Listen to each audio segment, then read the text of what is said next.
Dear student, स्वागत है आपका e lecture series law and legal environment for business law के अंदर। आज जो हम टॉपिक ले रहे हैं वो है केस स्टडी। और केस स्टडी जो हमने ली है वो ली है इंडियन कॉन्ट्रैक्ट एक्ट 1872। आप देखेंगे इंडियन कॉन्ट्रैक्ट एक्ट के अंदर काफ़ी चैप्टर्स हैं। उनमें से one of the important chapter जो है वो है आपका फ्री कंसेंट। फ्री कंसेंट को पहले हम समझेंगे। जब पहले हम केस को रीड करेंगे उसके बाद हम फ्री कंसेंट को समझेंगे और फिर हम देखेंगे कंसेंट क्या होती है, कंसेंट और फ्री कंसेंट में क्या डिफरेंस है, उन सब चीज़ों को यहाँ पे हम देखेंगे। फिर एक केस है जिसमें हमें एक प्रॉब्लम दी हुई है जिसको हम सोल्व भी करेंगे। आइए रीड करते हैं case. Rahul is the owner of electronic shop. Priyanka reach the shop to purchase an air conditioner. Rahul जो एक शॉप चलाते हैं इलेक्ट्रॉनिक शॉप, वहाँ पे प्रियंका जो है एक एयर कंडीशनर परचेज़ करने आती हैं। Whose compressor should be of copper. Priyanka जो एयर कंडीशनर परचेज करने आ रही हैं उसकी कंडीशन ये है कि जो उसका कंप्रेशर है वो किसका होना चाहिए, बोलो कॉपर का होना चाहिए। Priyanka wanted to purchase the air conditioner on the credit. और प्रियंका को एयर कंडीशनर किस में चाहिए, इंस्टॉलमेंट पेमेंट में चाहिए, क्रेडिट में चाहिए। Rahul demanded A guarantor for such transaction. Rahul क्या चाह रहे हैं, राहुल चाह रहे हैं कि उनके उस ट्रांजेक्शन के लिए कोई गारंटी दे। तो प्रियंका अपने गारंटर के लिए बताती हैं mister Arvind a friend of Priyanka came forward and give the guarantee for the payment of air conditioner. Mister Arvind जो हैं, जो कि प्रियंका के दोस्त हैं, वो गारंटी देते हैं कि एयर कंडीशनर की पेमेंट्स की कि प्रियंका पेमेंट कर देंगी, नहीं तो पेमेंट वो करेंगे। Rahul sold the air conditioner of a particular brand.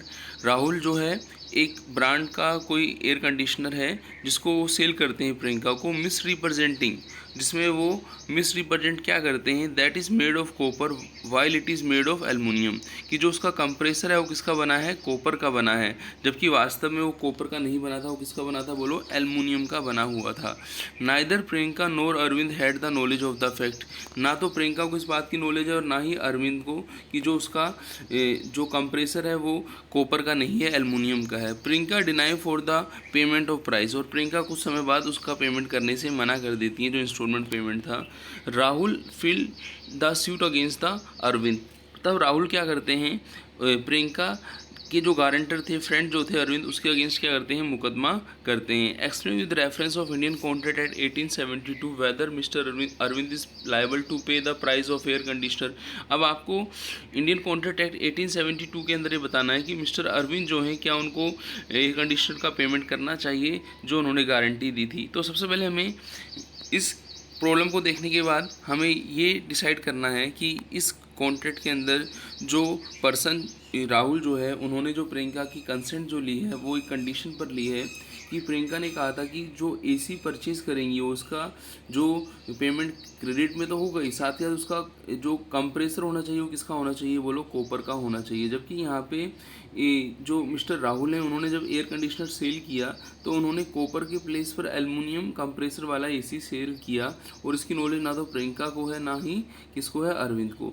तो इसे हम बोलते हैं स्टूडेंट्स कंसेंट। यदि कोई कंसेंट हम लेते हैं किसी कॉन्ट्रैक्ट के अंदर और वो कंसेंट्स फ्री नहीं है, जैसे पहले हम देखेंगे कंसेंट होता क्या है, फिर हम देखेंगे फ्री कंसेंट क्या होते हैं।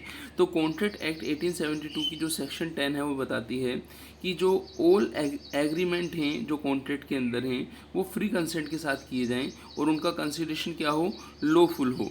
All the agreement are contract if they are made by the free consent of the parties competent to the contract for lawful consideration lawful object and are not hereby expressly declared to be void। और ये void नहीं होना चाहिए। जहाँ पे हम ये देखें कि पहले कंसेंट की बात आती है। कंसेंट के छोटा सा एग्जांपल मैं आपको देता हूँ। सपोज मान लीजिए आपको इंश्योरेंस पॉलिसी ले रहे हैं और एजेंट आपको उस इंश्योरेंस पॉलिसी को बेचने के लिए सारी इन्फॉर्मेशन देता है, लेकिन आपको पता लगता है कि एजेंट ने जो आपको इन्फॉर्मेशन दी है वहाँ पर कहीं ना कहीं कुछ चीज़ मिसिंग है। जैसे हम देखें तो ये किस कारण से हो सकती है, जैसे हम देखें तो नीचे एग्जांपल भी दिया है। Free consent is defined under section 14। Consent is said to be free when issue not caused by. यदि आप देखें सेक्शन 14 के साथ साथ 15 के अंदर हमें कोइजन बताया है, 16 के अंदर अनड्यू इन्फ्लुएंसेस बताया है और 17 के अंदर फ्रॉड बताया है और 18 के अंदर मिस रिप्रेजेंटेशन बताया है, और जो आपका सेक्शन 20, 21, 22 है उसके अंदर मिस्टेक के बारे में बताया है। हम देखें तो इस केस के अंदर जो है ना तो कोइजन है, ना अनड्यू इन्फ्लुएंसेस है, ना फ्रॉड है। यहाँ पे मिस रिप्रेजेंटेशन का केस है। मिस रिप्रेजेंटेशन मतलब ये कि आप कोई चीज़ बता रहे हैं, जैसे आपने बताया कि एयर कंडीशनर कॉपर का होना चाहिए, जो आप एज ए कस्टमर बता रहे हो, तो वहाँ पे रेस्पॉन्सिबिलिटी बनती है शॉपकीपर की कि मेरे पास जो एयर कंडीशनर है वो कॉपर का नहीं है, एल्युमिनियम का है, तो मैं एल्युमिनियम का आपको सेल करूँगा। जबकि यहाँ पे सेलर ने बिना बताए ही मिस रिप्रेजेंट करते अपने प्रोडक्ट को सेल किया है। जैसे हम इस केस के बारे में हम देखें तो जो इस केस के अंदर, जैसे कि आपको समझ में आ ही गया कि जब एक पर्सन दूसरे पर्सन की कंसेंट लेता है तो उसमें ये कोइजन, जिसको उत्पीड़न बोलते हैं, अनड्यू इन्फ्लुएंसेस आपका, जिसको अनुचित प्रभाव बोलते हैं, फ्रॉड जो इंटेंशनली होता है, मिस रिप्रेजेंटेशन कि आपको फैक्ट के बारे में हो सकता है पता हो या ना पता हो, आप उसके बारे में मिस रिप्रेजेंट कर रहे हैं, मिस्टेक्स कि आप अननोइंगली वो गलती कर रहे हैं। तो ये सब चीज़ें क्या कहलाती हैं आपकी फ्री कंसेंट्स के, कंसेंट इनसे फ्री होती है तभी वो फ्री कंसेंट मानी जाती है। विद दिस रेस्पेक्ट यदि हम देखें, as per the provision of section 142 of the Indian Contract Act 1872 where guarantee has been obtain by means of miss representation.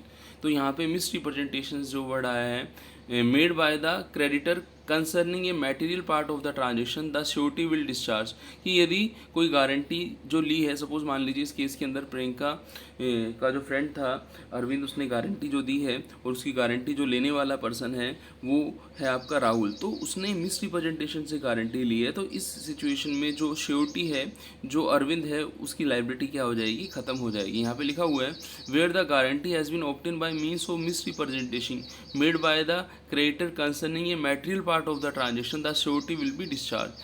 According to the provision of section 134, the surety will be discharged by any contract between creditor and the principal debtor. तो यहाँ पे हम ये देखते हैं कि जो creditor जो है प्रियंका जो है और जो गारंटर जो है अरविंद जो है, वो दोनों ही अपनी लाइबिलिटी से डिस्चार्ज हैं, क्योंकि यहाँ पे जो प्रियंका जो थी, in the given question the Priyanka want to purchase a air conditioner whose compressor should be of copper on credit from Rahul. The Arvind has given the guarantee for the payment. तो जैसे हम देखें तो इस केस के अंदर Rahul sold the air conditioner of particular brand और misrepresenting that it is a made of copper while it is made of aluminium of which both Priyanka and Arvind were unaware. तो यहाँ पे दोनों ही अनअवेयर हैं, तो मिस रिप्रेजेंटेशन माना जाएगा। After being aware of the fact Priyanka deny for the payment of price, Rahul filed the suit against the Arvind for the payment of price on the above basis provision and fact of the case as guarantee obtained by Rahul by misrepresentation of the fact Arvind will not liable, he will be discharged from the liability। तो इस case के अंदर हमने यही देखा कि एक person जो है उसकी लाइबिलिटी कब नहीं होती है, जब उसकी कंसेंट किससे ली जाती है, बोलो विदाउट आपका representing the fact, note miss representing the fact. तो यहाँ पे यही हुआ है कि उन्होंने गारंटी क्या दी है, मिस रिप्रेजेंटेशंस करते हुए उनकी जो है उन्होंने कंसेंट ली है, और पार्टी ने जो अपनी कंसेंट्स दी है वो अफेक्टेड है किससे, मिस रिप्रेजेंटेशन थे, तो वो फ्री कंसेंट नहीं मानी जाएगी। तो हमें समझ में आ गया कि कंसेंट और फ्री कंसेंट क्या होते हैं। मिलते हैं नेक्स्ट लेक्चर में। थैंक्स।